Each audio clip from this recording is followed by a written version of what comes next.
दोस्तों, आज की सबसे पहली और बड़ी खबर। पलामू में 4 दिन से बंद इंटरनेट सेवाएं हुई बहाल। झारखंड के पलामू जिले में इंटरनेट सेवाएं बहाल कर दी गई।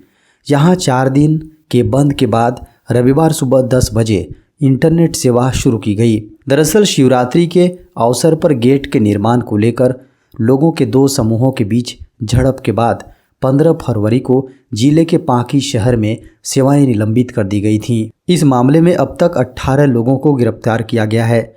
गेट लगाने को लेकर 2 समुदायों के सदस्यों के बीच हुई झड़प में पुलिस अधिकारी, कांस्टेबल सहित कई लोग घायल हो गए थे। इस मामले में दर्ज की गई प्राथमिकी में 500 अज्ञात व्यक्तियों के साथ 145 लोगों को आरोपी बनाया गया है। अब तक 18 लोगों को गिरफ्तार किया गया है। 26 अप्रैल से होगी झारखंड के सरकारी विद्यालयों में एनुअल एग्जाम। झारखंड के सरकारी विद्यालयों में कक्षा 1 से 7 तक की वार्षिक परीक्षा 26 अप्रैल से शुरू होगी। JCERT ने इसको लेकर कैलेंडर जारी कर दिया है। JCERT के निदेशक किरण कुमार पासी ने झारखंड के सभी जिले के शिक्षा पदाधिकारी को इससे संबंधित एक पत्र जारी कर दिया है। निदेशक के पत्र के अनुसार 20 से 28 फरवरी तक JCERT द्वारा प्रश्न पत्र का निर्माण किया जाएगा। 17-18 अप्रैल तक सभी जिलों को प्रश्न पत्र और रिपोर्ट कार्ड जिला को उपलब्ध कराया जाएगा। 20-21 अप्रैल को इसे संकुल को उपलब्ध कराया जाएगा। 24-25 अप्रैल को संकुल द्वारा इसे सभी विद्यालयों को उपलब्ध कराया जाएगा। बता दें कि स्कूलों में 26, 27 और 29 को परीक्षा ली जाएगी। इसके मूल्यांकन का कार्य 1 से 9 मई तक चलेगा। CISF में नौकरी पाने का सुनहरा मौका, 10वीं पास युवा कर सकते हैं अप्लाई। CISF में बम्पर भर्तियां निकली हैं। सरकारी नौकरी के इच्छुक उम्मीदवार इनमें अप्लाई कर सकते हैं। CISF ने कांस्टेबल ड्राइवर और कांस्टेबल कम पंप ऑपरेटर के पदों पर भर्ती के लिए आवेदन मांगे हैं। CISF ने इन पदों के लिए 451 वैकेंसी निकाली हैं। इन पदों के लिए CISF की ऑफिशियल वेबसाइट CISF.REC.in पर जाकर ऑनलाइन तरीके से आवेदन भर सकते हैं। CISF के लिए अप्लाई प्रोसेस 23 जनवरी से ही शुरू हो गई है। CISF की भर्ती के इच्छुक उम्मीदवार इसकी वेबसाइट www.CISF.REC.in पर जाकर अप्लाई कर सकते हैं। जो भी उम्मीदवार इसके लिए अपना आवेदन जमा करेंगे उन्हें फिजिकल स्टैंडर्ड टेस्ट यानी PST और फिजिकल एफिशिएंसी टेस्ट यानी PET के लिए बुलाया जाएगा। राजधानी रांची एयरपोर्ट पर बंद होगी ऑटो की एंट्री। एयरपोर्ट प्रबंधन ने जारी किया आदेश। झारखंड के राजधानी रांची के बिरसा मुंडा एयरपोर्ट पर अब ऑटो की एंट्री नहीं हो पाएगी। इसको लेकर एयरपोर्ट प्रबंधन ने आदेश जारी कर दिया है, जिसके अनुसार एयरपोर्ट की पार्किंग में ऑटो की एंट्री नहीं होगी। अब केवल पैसेंजर लाने वाले ऑटो ही टर्मिनल में एंट्री कर पाएंगे और वहां से सीधे आउट हो जाएंगे। पार्किंग में खड़े होकर पैसेंजर ले जाने की सुविधा ख़त्म कर दी गई है। अब ऑटो वालों को टर्मिनल के बाहर ही पैसेंजर का इंतज़ार करना होगा। बता दें कि एयरपोर्ट के अंदर पैसेंजर को लेकर ऑटो वाले अक्सर लड़ाई करते रहते हैं, जिससे पैसेंजर्स को भारी परेशानियों का सामना करना पड़ता है। इस संबंध में शिकायतों के बाद एयरपोर्ट प्रबंधन ने पार्किंग में ऑटो की एंट्री पर रोक लगा दी है। झारखंड में जारी है अनुबंधित नर्सों और पारा मेडिकल कर्मियों की हड़ताल। झारखंड के अनुबंधित नर्स और पारा मेडिकल कर्मी अपनी सेवा स्थायीकरण की मांग को लेकर पूरे झारखंड के 8,500 अनुबंध नर्सों और पारा मेडिकल कर्मियों की हड़ताल रविवार को 34वें दिन भी जारी रही। आंदोलित नर्स और पारा मेडिकल कर्मियों ने स्पष्ट कहा है कि अपने अनशनकारी साथियों की लगातार खराब होती स्थिति और सरकार की संवेदनहीनता के कारण से केवल अनशन समाप्त किया है, लेकिन मांगे पूरी होने तक उनकी हड़ताल जारी रहेगी। आंदोलित स्वास्थ्य कर्मियों का कहना है कि वर्ष 2020 में मुख्यमंत्री हेमंत सोरेन ने कहा था कि अनुबंध शब्द इस राज्य पर कलंक जैसा है, इसे खत्म किया जाएगा। लेकिन आज 3 साल से अधिक समय गुजर जाने के बाद भी उनके साथ अनुबंध शब्द जुड़ा हुआ है। अब झारखंड भर के आंदोलित अनुबंध स्वास्थ्य कर्मियों ने अभी करो, अर्जेंट करो, सबको परमानेंट करो के नारे के साथ मांग पूरी होने तक हड़ताल जारी रखने का फैसला किया है। जल्द जारी होगा सीटेट एग्ज़ाम का रिजल्ट। सीटेट रिजल्ट का इंतज़ार जल्द ख़त्म होने जा रहा है।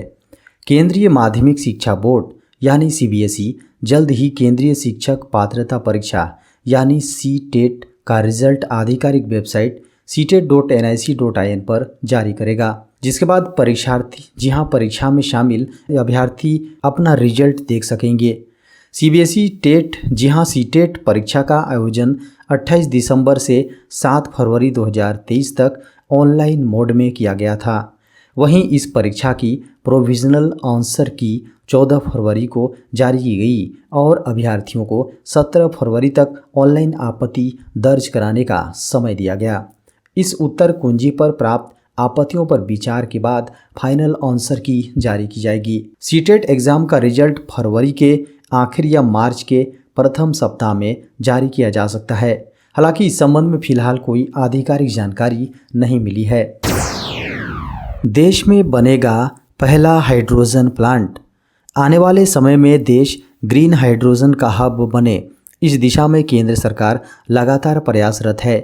बजट में भी नेशनल ग्रीन हाइड्रोजन मिशन के लिए 19,744 करोड़ रुपए मंजूर किए गए हैं। इसके तहत वर्ष 2030 तक 5 million metric tonne green hydrogen का उत्पादन किए जाने का लक्ष्य है। देश में ग्रीन हाइड्रोजन के उत्पादन को बढ़ावा देने की केंद्र सरकार की सकारात्मक पहल के तहत पुणे की द ग्रीन बिलियंस लिमिटेड यानी TGVL कंपनी ने हाइड्रोजन प्लांट की स्थापना के लिए बड़ी पहल दिखाई है। TGVL कंपनी कचरे से हाइड्रोजन बनाने का पहला संयंत्र महाराष्ट्र के पुणे में लगाएगी। इसके लिए कंपनी ने पुणे नगर निगम के साथ 30 साल का करार किया है।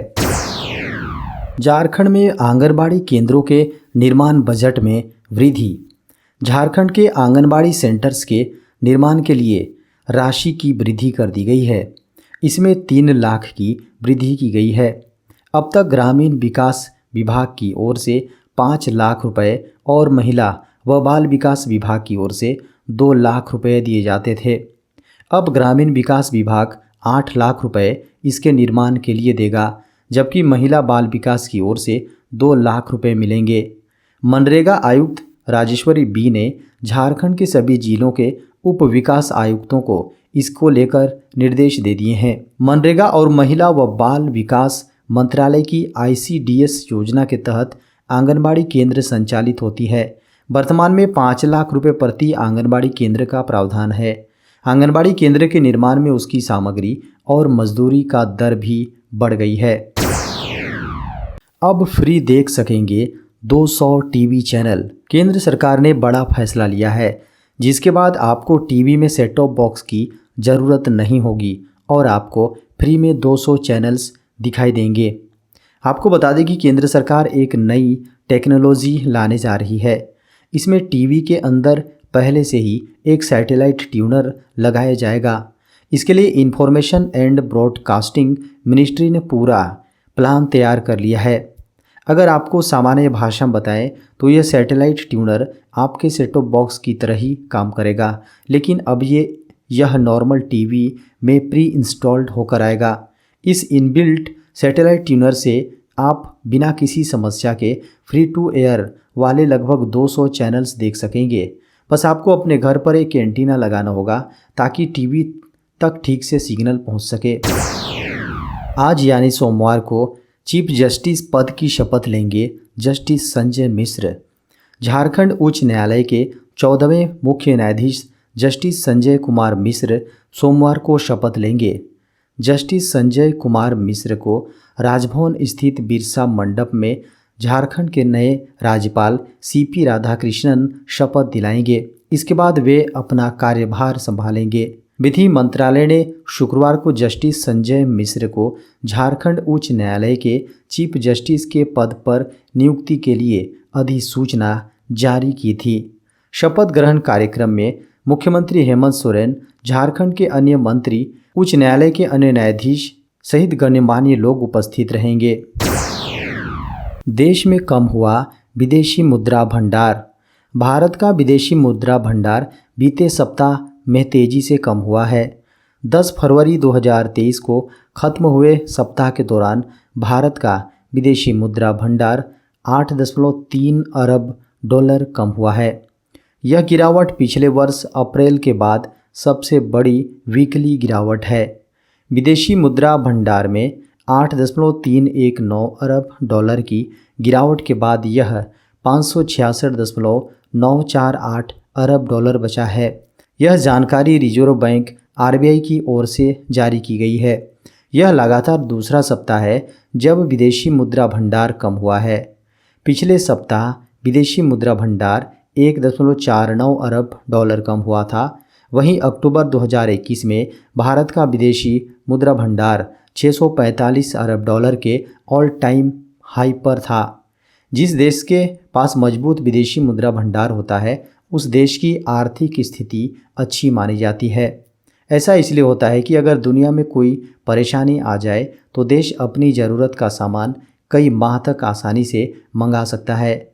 इसलिए दुनिया के बहुत से देश अपने विदेशी मुद्रा भंडार को काफ़ी मजबूत बनाकर रखते हैं। RBI की ओर से जारी आंकड़ों के अनुसार कुल मुद्रा भंडार का अहम हिस्सा कही जाने वाली फॉरेन करेंसी एसेट्स 7.108 अरब डॉलर घटकर 500.587 अरब डॉलर के स्तर पर आ गया।